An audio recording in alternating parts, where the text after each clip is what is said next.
الصالحين وأشهد أن سيدنا ونبينا محمدا عبده ورسوله الصادق الأمين.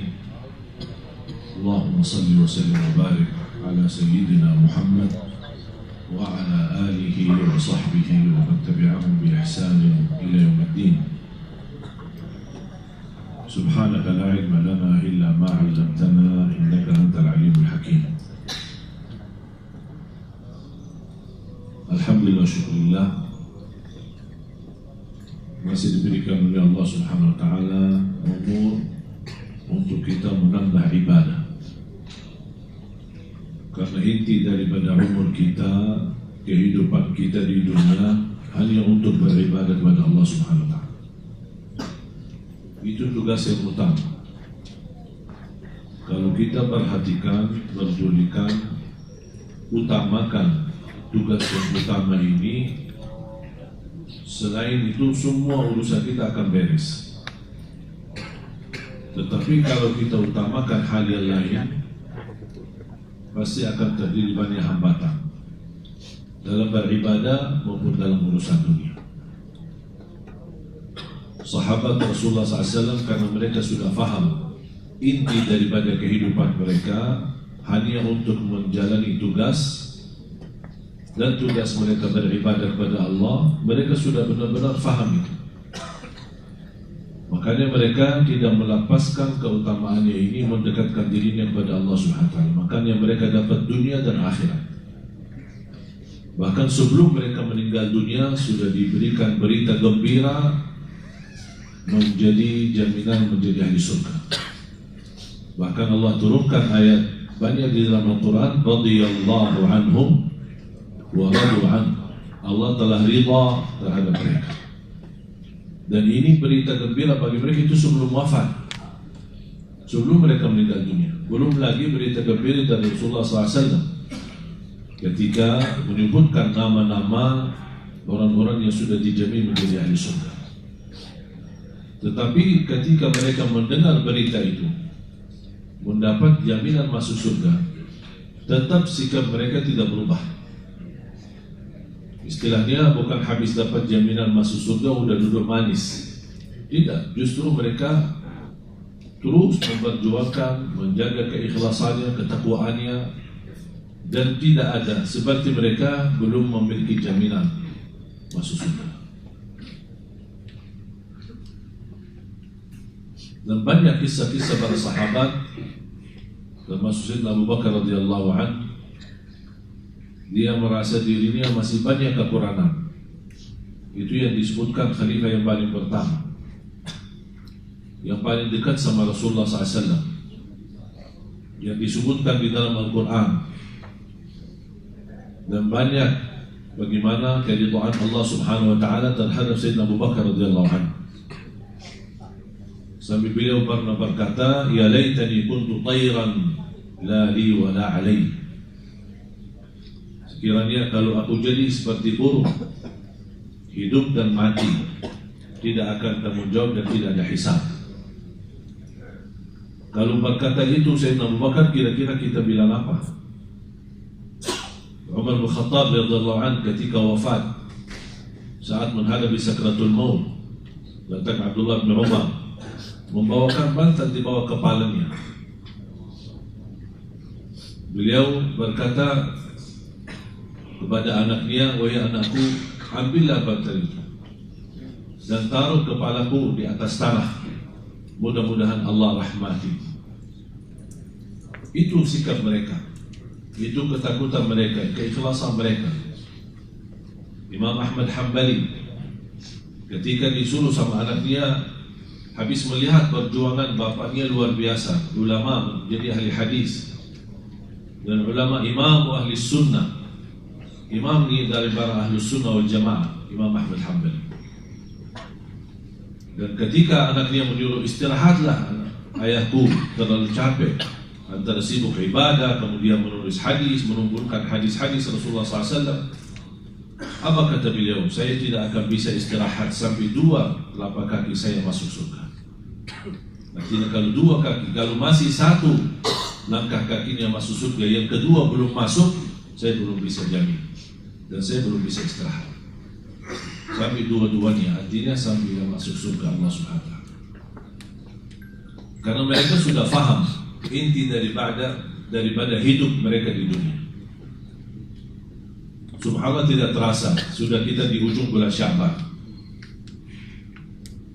Begitu luar biasa waktunya berjalan cepat.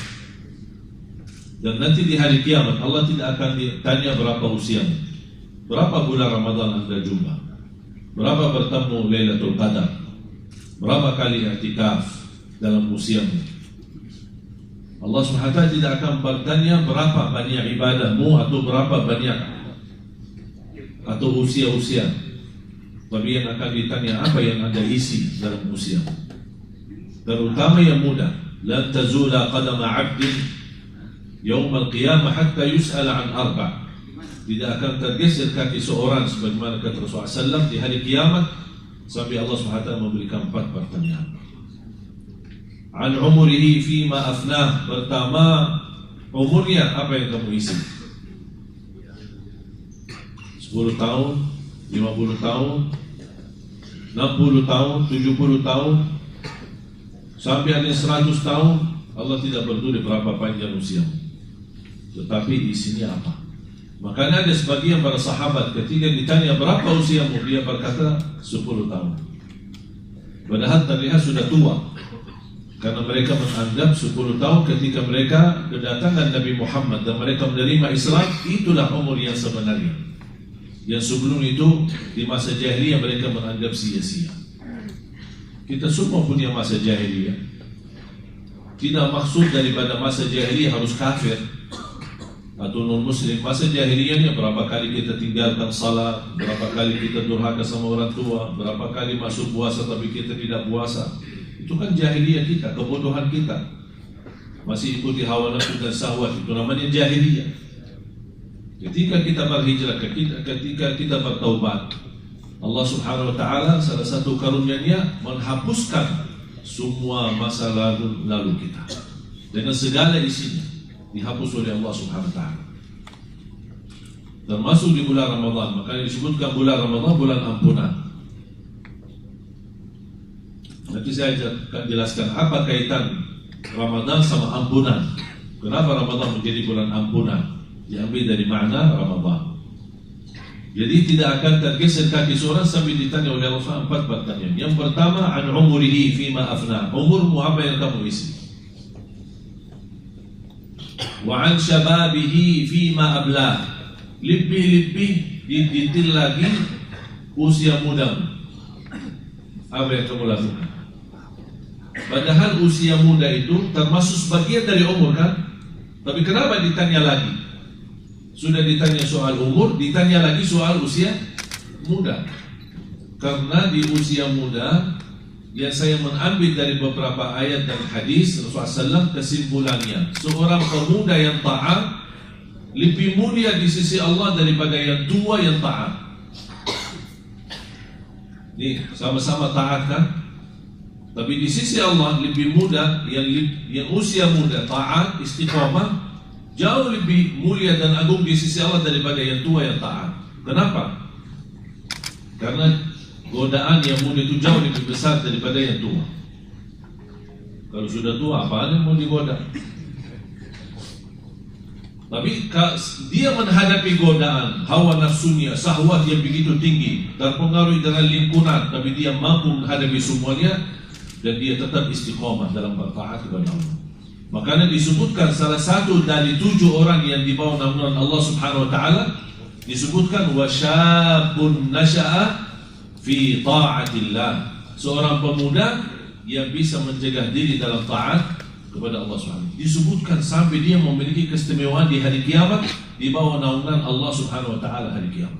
Semuanya di hari kiamat kena matahari, begitu panas dan keringat.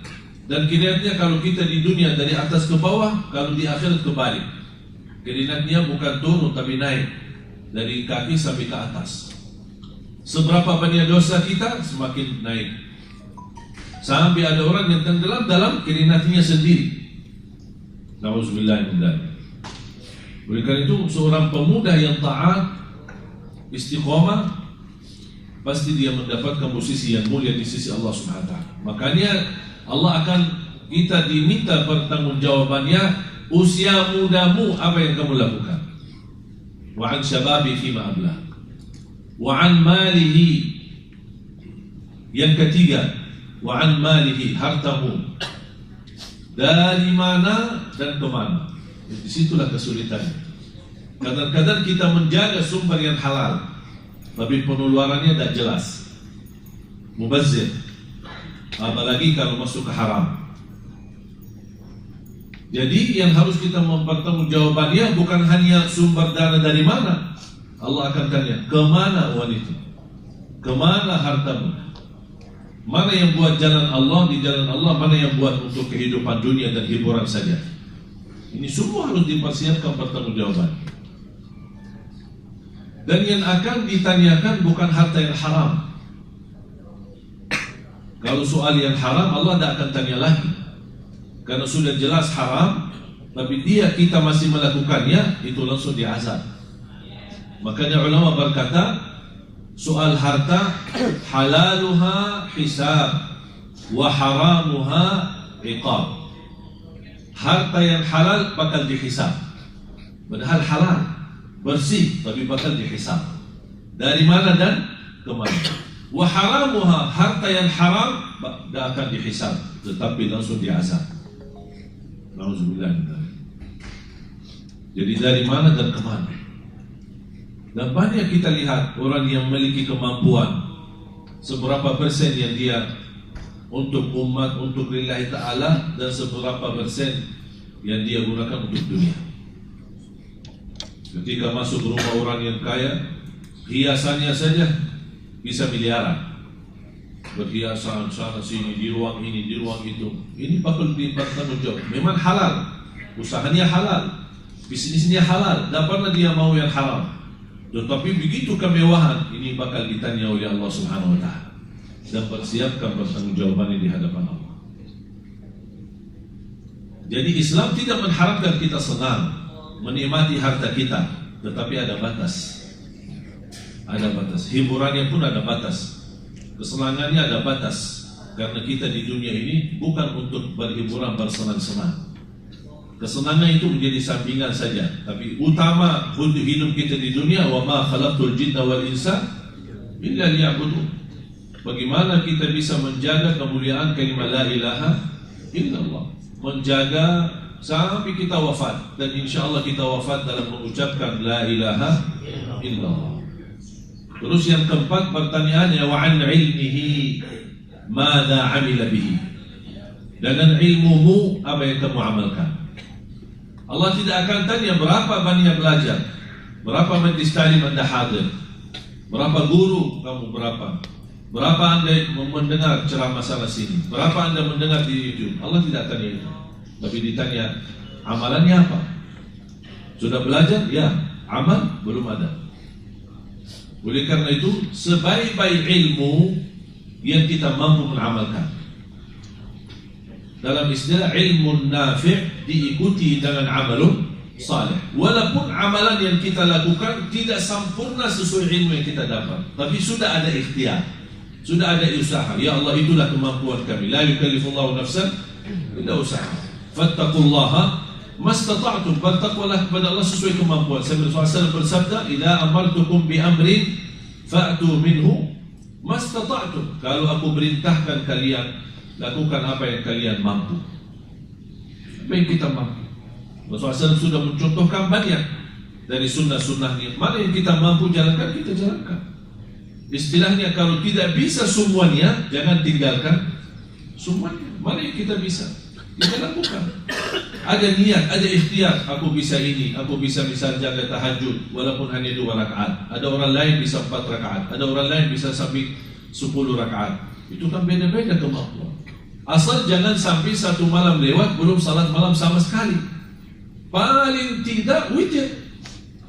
Kalau tidak bisa tahajud, tidak bisa salat malam, paling tidak witir. 2 rakaat salam, kemudian 1 rakaat. Anda sudah termasuk ahli witir. Dan itu wasiat Rasulullah SAW kepada Abu Hurairah, kepada Abu Dzar radhiyallahu anhu. Abu Hurairah berkata, "Ausani khalili wa an utira qabla an anam, jaga witir sebelum tidur. Saya punya kebiasaan habis salat Isya, sunnah ba'diyah, kemudian 2 rakaat, baru kemudian 1 rakaat witir. Niat itu sudah kebiasaan.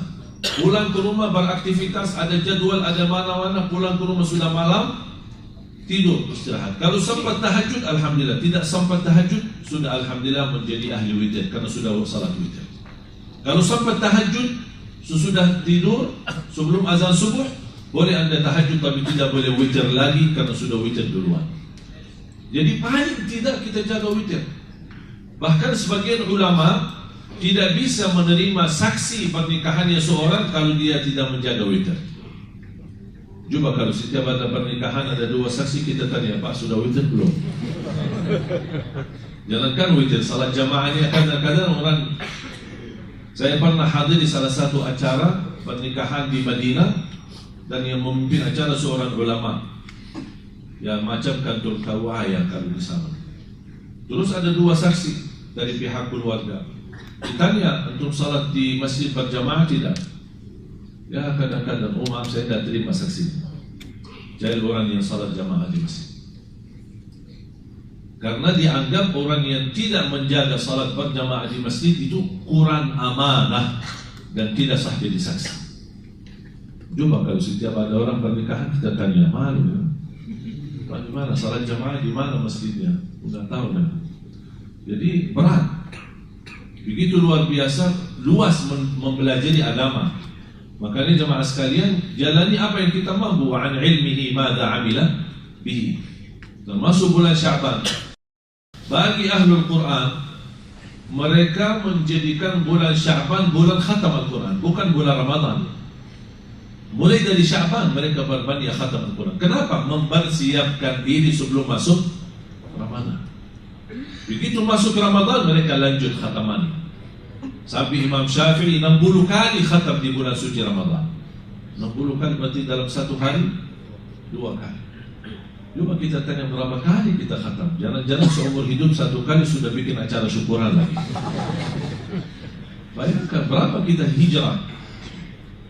Ada istilah hijrah kepada Allah, ada hijrah kepada Al-Quran. Ada orang hijrah tinggalkan Al-Quran, atau hanya dia ingat Al-Quran pas Ramadan. Begitu habis Ramadan dia masukin dalam lemari lagi. Ya insyaAllah ketemu Ramadan yang akan datang ya. Astagfirullah. Hubungan kita sama Allah seperti itu. Ada orang bertanya, zaman dulu orang banyak pemuda hafiz Quran, banyak yang semangat belajar Al-Quran. Gimana kira-kira waktu dan keberkahan mereka yang dapat sampai bisa? Saya bilang sama aja seperti kita sekarang. Kita sekarang memegang HP, sama dulu mereka memegang Quran. Makanya mereka lebih banyak bisa hafal Quran, kita lebih banyak bisa hafal cat-cat yang ada di HP. Kita tidur bawa handphone, awal bangun tidur megang handphone, masuk WC bawa HP, kemana-mana bawa HP. Kita bisa chat berjam-jam tidak pernah bosan, tidak ada merasa ngantuk. Tapi begitu mulai baca baru a'udzubillah. Begitu berat. Tapi sama HP kita berjam-jam tidak masalah. Dan bahkan kita mampu menerima atau membalas semua pesan-pesan yang ada di HP kita. Padahal Al-Quran juga pesan-pesan dari Allah, apa yang kita jawab. Allah kirimkan pesan itu dalam Al-Quran. Itu masjid-masjid dari Allah, apa yang kita jawab, apa yang kita gunakan. Jangan-jangan nanti datang hari kiamat, ya Allah saya belum dengar pesanmu ya Allah, saya belum tahu apa SMS darimu ya Allah, apa kiriman darimu ya Allah. Itu sudah 30 juz Al-Quran. Makanya kata ulama, barang siapa yang ingin kenal Allah subhanahu, ingin berbicara sama Allah, jaga salat. Barang siapa yang ingin mendengar Allah berbicara, bacalah Al-Quran. Allah bicara sama kita. Apalagi kalau setiap kita baca Al-Quran, kita sendiri merasakannya, itu pesan untuk saya. Ya ayyuhalladzina amanu, oh yang dimaksud saya. Perintah, oh Allah perintahkan saya. Ada larangan, Allah ingatkan saya. Kalau Allah bahas soal orang munafik, oh jangan-jangan yang dimaksud saya. Kita membaca Al-Quran seperti ini agar kita semua isi Al-Quran menjadi pelajaran buat kita. Dan ketika Rasulullah SAW salat, kenapa bisa salat panjang ya Rasulullah SAW? Karena Rasul bukan hanya sebatas membaca dalam salat, tetapi setiap ada ayat rahmah di dalamnya, Rasul berhenti sebentar dan memohon rahmat. Ketika ada ayat surga, Rasul berhenti dan memohon surga. Ini dalam salat. Ketika ayat neraka, Rasulullah SAW berhenti, na'udzubillah dari neraka, berlindung kepada Allah dari siksa neraka. Ayat ampunan, berhenti dan memohon ampunan. Makanya panjang salat Rasulullah SAW. Memang betul Rasulullah SAW salatnya 11, tidak pernah lebih, sebagaimana kata Siti Aisyah radhiyallahu anha. Tapi tanya bagaimana cara 11 Rasulullah SAW. Jangan yang diributkan jumlahnya, setiap tahun kita ribut tarawih 11 atau 23. Tapi yang ditanya caranya kita tidak dibahas. Padahal cara Rasulullah SAW salat sampai satu rakaat aja bisa mencapai 700 ayat. Makanya sampai bengkak kakinya. Dan insya Allah saya yakin kalau kita menjalani sunnah Nabi SAW seperti ini, insya Allah tidak ada yang salat di belakang kita. Siapa yang mampu tahan sampai 700 ayat? Oleh karena itu jamaah sekalian, itulah kembali fattaqullaha mastata'tum, jalan sesuai kemampuan kita. Fattaqullaha bukan masalah jumlahnya, tapi isinya. Salat yang tenang, salat yang khusyuk, bacaan imamnya yang enak. Biar bagi jamaah yang awam, yang belum banyak belajar Al-Quran, setiap malam mendengar bacaan yang bagus, pasti bakal belajar, pasti bakal bisa. Kalau selama 3 malam kita salat tarawih tidak dapat belajar Al-Quran, hanya suratul Fatihah, wallahi syukur nikmat. Anda kalau bisa membenarkan suratul Fatihah saja. Kenapa? Tidak sah salat kita kalau tidak baca Al-Fatihah dengan benar. Sebagaimana kata Imam Nawawi, ada 14 tasdid di dalam suratul Fatihah. Tertinggal satu, batal salat. Coba kita pernah belajar enggak? Pernah tanya sejauh mana bacaan Al-Fatihah saya benar atau tidak? Paling baca Al-Fatihah. Al-Imam Abu Abdurrahman As-Sulami, Abdullah bin Abdurrahman As-Sulami, seorang imam tabi'in di Ahlul Quran. Dia belajar Al-Quran sama Abdullah bin Mas'ud radhiyallahu anhu, sama sahabat Rasulullah Ali bin Abi Talib, sama sahabat Rasulullah Uthman bin Affan, sama sahabat Rasulullah Zaid bin Thabit, sama sahabat Rasulullah Uthman bin Affan. Jadi ada 5 sahabat Rasulullah, Abdullah bin Abbas. Beliau belajar Al-Quran sama mereka. Selesai dia belajar dan dia mendapatkan ijazah sanad silsilah ilmu belajar sama guru-guru yang sahabat Rasulullah. Beliau habiskan usianya lebih dari 70 tahun hanya mengajar anak-anak Al-Fatihah. Ditanya, dia bilang, saya dapat hadiah besar kalau anak-anak ini bisa baca Al-Fatihah dengan benar. Itu sudah cukup bagi saya. Padahal juga belajar banyak, tapi dia mengajarkan suratul Fatihah. Saya pernah membaca salah satu wirid Imam Ibn Taymiyah lepas salat subuh sampai terbit matahari, hanya baca Al-Fatihah sampai berkali-kali. Karena sudah mereka meyakini bagaimana keberkahan dan kemuliaan yang ada di dalam suratul Fatihah. Ilmu, akidah, tauhid, tawakkal, isti'anah, semua ada di dalam suratul Fatihah. Qala Imam Al-Qayyim, barang siapa yang memahami suratul Fatihah, semua isi Al-Quran, semua ilmu kembali pada Al-Quran, dan semua ilmu yang ada di dalam Quran kembali pada suratul Fatihah. Dan semua inti daripada isi suratul Fatihah, iyyaka na'budu wa iyyaka nasta'in. Maka Imam Qayyim bikin buku sangat bagus. Saya usulkan kalau Anda bisa beli buku ini atau bisa download di internet atau di Syekh Google. Tahu kan Syekh Google? Bukan di Syekh Google ada. Apa nama bukunya? Madarijus Salikin fi Manazil Iyyaka Na'bud wa Iyyaka Nasta'in, karya Imam Ibnu Qayyim rahimahullah. Buku ini sangat bagus, mendalami, dan sudah ada bahasa Indonesia, mendalami suratul Fatihah dengan luar biasa. Kita bisa mendapatkan wawasan yang sangat luar biasa. Al-Fatihah kita baca 17 kali, masa kita tidak fahami isinya dan maknanya. Para jamaah sekalian dimuliakan Allah Subhanahu wa taala, kesempatan bagi kita. Mudah-mudahan kita bertemu Ramadan dalam keadaan sehat walafiat. Mudah-mudahan kita bisa menjadi orang-orang yang benar-benar bisa mendekatkan dirinya kepada Allah di bulan suci Ramadan. Ramadan kaitannya dengan ampunan. Kenapa selalu kita mendengar Ramadan kesempatan diampuni dosa kita, bahkan bebas dari neraka jahanam? Karena diambil dari makna kalimat Ramadan tersendiri. Kalimat Ramadan sendiri itu memiliki makna kepada ampunan. Ramadan diambil dari makna Ramadhan. Apa itu ramdha? Padang pasir. Biasanya padang pasir, apalagi di musim panas, kalau kita ke padang pasir, jadi pulang ke Indonesia lagi, tambah putih atau tambah hitam? Hah? Hitam atau putih? Hitam. Kenapa? Kok bisa ke padang pasir tapi pulang hitam? Kenapa? Karena suasana, cuaca yang begitu panas, kering, matahari lagi, pasti akan pulang dari sana udah hitam. Makna daripada ramdha dan Ramadan, kalau ramdha adalah padang pasir, mampu membakar kulit kita. Ramadan mampu membakar dosa-dosa kita. Sudah faham makna? Jadi itulah makna kaitan. Kenapa ada kalimat Ramadan di situ? Karena Ramadan intinya membakar dosa kita. Sebagaimana padang pasir dalam bahasa Arab, ramdha adalah mampu membakar kulit-kulit kita. Makanya Rasulullah SAW ketika naik mimbar, saya akhiri hadis ini, ketika Rasulullah SAW naik mimbar, datangnya malaikat Jibril. Qul amin, katakan amin. Rasul amin, mengucapkan amin. Naik lagi satu langkah. Qul amin, katakan amin. Rasulullah SAW menjawab amin. Naik tingkat yang ketiga, katakan amin. Kata Rasulullah SAW amin. Baru Rasulullah SAW bertanya, ya Jibril, apa ini? Kena amin, amin, amin sampai 3 kali. Ketika Rasulullah SAW berdiri di atas mimbarnya, sahabat pun bertanya, ya Rasulullah, apa yang dimaksud amin, amin, amin? Rasulullah SAW menjawab, atani Jibril. Baru saja datangnya malaikat Jibril, dan dia berdoa dan minta sama saya untuk mengaminkan doanya. Coba, yang doa malaikat Jibril, yang mengamini doanya Nabi Muhammad. Kira-kira makbul gak doanya? Luar biasa. Dan doanya ini sangat sensitif. 3 isi doanya. Yang pertama, raghima anfuh. Istilah raghima anfuh dalam bahasa Arab tanda kehinaan. Jadi kalau ada orang mau di masa jahiliyah sampai berlaku sampai ke masa Rasulullah SAW, ketika ada orang menghina seorang lain, dia berkata raghima anfuk.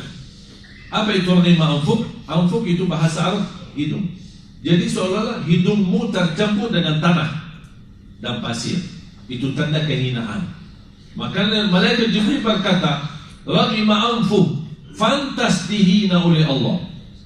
Kalau saya artikan, fantas dihina oleh Allah SWT. Man adraka Ramadan walam yughfar lah. Fantas dihina oleh Allah, yang bertemu Ramadan tapi tidak diampuni Allah. Nabi Muhammad berkata amin. Makanya fantas. Doa malaikat Jibril dihina oleh Allah, yang bertemu Ramadan tapi tidak diampuni. Kalau tidak diampuni di bulan Ramadan, kira-kira kapan diampuni lagi? Ramadan bulan ampunan, rahmat, bebas dari neraka, tapi dia tidak dapat apa-apa sama sekali.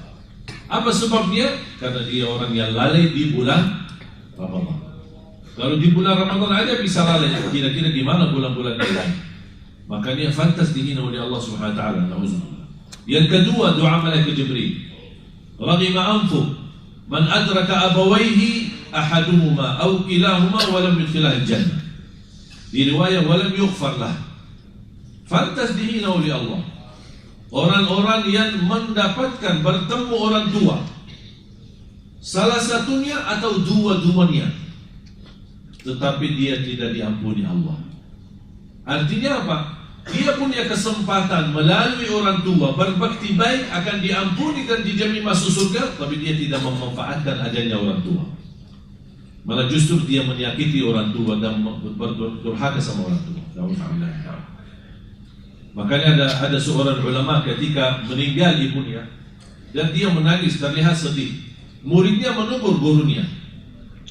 Guru, selama ini guru mengajarkan kami sabar menghadapi bala, musibah, apalagi musibah kematian. Kok kami lihat guru kami malah sedih dan nangis. Apa kata beliau? Saya bukan nangis karena ibu saya meninggal, tapi saya menangis karena baru pintu surga tertutup.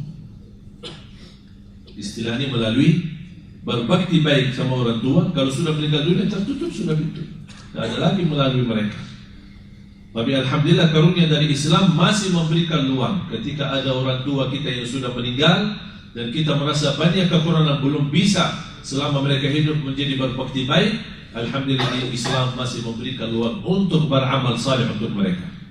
Contohnya adalah sedekah atas nama mereka, orang tua, atau berdoa, mendoakan orang tua di setiap waktu, setiap saat. Termasuk sedekah. Ketika Sa'ad bin Ubadah radhiyallahu anhu datang kepada Rasul, ya Rasulullah, ibu saya meninggal, ibu saya wafat. Afa atasaddaqu anha? Apakah boleh saya bersedekah atas nama ibuku? Kata Rasulullah, fatasaddaq anha, bersedekahlah. Kemudian Sa'ad bin Ubadah tanya lagi, ya Rasulullah, fa ayyu sadaqati afdal? Mana sedekah yang lebih baik, yang terbaik? Rasulullah SAW menjawab, saqyul ma, membagi air minum. Itu sedekah yang terbaik. Dan ini alhamdulillah salah satu kebiasaan kami di masa di Madinah. Pulang dari sekolah, apalagi musim Ramadan atau musim haji, kita suka pas sore hari bagi-bagi air buat orang buka puasa. Kita belajar dari kecil, luar biasa pahala membagi air. Jangankan kepada manusia, mungkin antum sudah dengar hadis wanita yang memberikan air minum kepada anjing, Allah ampuni dosanya. Kira-kira gimana kalau bagi air kepada manusia? Apalagi di kampung yang susah air bersih, kita buat sumur air untuk mereka yang bisa berguna, buat mereka bisa cuci pakaian, buat masak, buat mandi, buat wudu, buat banyak. Alhamdulillah karunia dari Allah, kami telah membangun lebih dari 200-an sumur air di Indonesia. Dan alhamdulillah sangat bermanfaat di kampung-kampung, di desa-desa yang kesulitan air bersih. Dan itu Rasulullah SAW bersabda, saqyul ma, membagi air. Itu menjadi keberkahan yang luar biasa manfaat. Dan nawaitu, pahala itu untuk orang tua. Dan boleh anda setiap beramal salih, boleh diniatkan untuk orang tua. Atau bisa berdoa, ya Allah, aku mohon titipkan pahala amalan ini untuk orang tua saya. Termasuk misalnya anda baca Al-Quran, selesai baca Al-Quran, boleh anda berdoa, ya Allah, mohon titipkan bacaan saya untuk orang tua. Itu yang saya mendengar fatwa dari Syekh Abdullah bin Mani, salah satu anggota fatwa di Majlis Ulama Arab Saudi. Beliau berkata, ketika ditanya apakah bermanfaat kita kirimkan amalan-amalan untuk orang yang sudah wafat, ya sebagaimana yang berlaku di Indonesia, misal baca yasin, baca tahlil, baca niatnya, apapun isi amalannya, intinya untuk orang yang sudah wafat. Apakah itu boleh atau tidak? Beliau menyebutkan panjang lebar perbedaan pendapat, dan masing-masing memiliki dasar.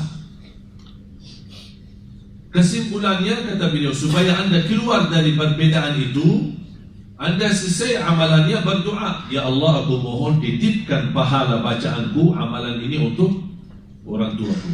Dan soal doa untuk orang mayit tidak ada khilaf, sudah disepakati boleh dan bermanfaat. Dan kita selalu baca dalam salat jenazah kita, Allahumma ighfir lahu warham, Allahumma ighfir lil muslimina wal muslimat, yang kita kenal maupun yang tidak kenal. Allahumma ighfir lil muslimina wal muslimat wal mu'minina wal al-ahya'i minhum wal amwat. Berarti soal doa kita bebas mendoakan orang yang hidup maupun yang sudah wafat. Ada hubungan keluarga maupun tidak ada hubungan keluarga. Lebih bermanfaat, sebagaimana Rasulullah bersabda, awaladin salihin yad'u lahu, atau anak yang salih yang mendoakan. Rasul sebut kata doa, makanya muncul berbeda pendapat antara ulama. Oh, kalau doa sudah diizinkan oleh Rasul dari anak untuk orang tua, selain doa tidak boleh. Paham? Selain doa tidak boleh. Itu yang membuat perbedaan pendapat. Ada yang berkata bid'ah, ada yang berkata boleh. Tapi ada supaya keluar dari perbedaan itu, begitu anda mengamalkan, misal sedekah, ya Allah, aku mohon titipkan sedekah ini, pahala sedekah ini untuk orang tua. Berarti anda tidak menitipkan sedekahnya, tapi anda berdoa memohon pahala sedekah ini untuk orang tua, supaya keluar dari perbedaan itu. Dan itu masalah panjang lebar. Saya sudah membaca sekian buku, luar biasa. Kalau kita mendalami perbedaan itu, masalah apakah boleh tidak untuk beramal, memberikan amalan-amalan untuk orang yang sudah wafat, seperti contohnya baca Quran, seperti contohnya zikir, untuk niatnya untuk orang yang sudah meninggal. Ini sangat sensitif masalah ini karena perbedaan yang luar biasa di antara ulama. Tidak ada sepakatan, tidak boleh sama sekali, dan tidak ada sepakatan boleh semuanya. Makanya keluar dari perbedaan itu kita kembali pada doa Nabi Muhammad SAW, bagaimana anak yang saleh yang mendoakan. Atau contoh hadis Sa'ad bin Ubadah, sedekah. Ketika ada orang berkata, ya Rasulullah, ibu saya meninggal, apakah saya boleh bersedekah? Berarti ada izin dari Rasul, kita boleh bersedekah. Salah satu amalan yang saya sampaikan kepada jamaah, sedekah subuh.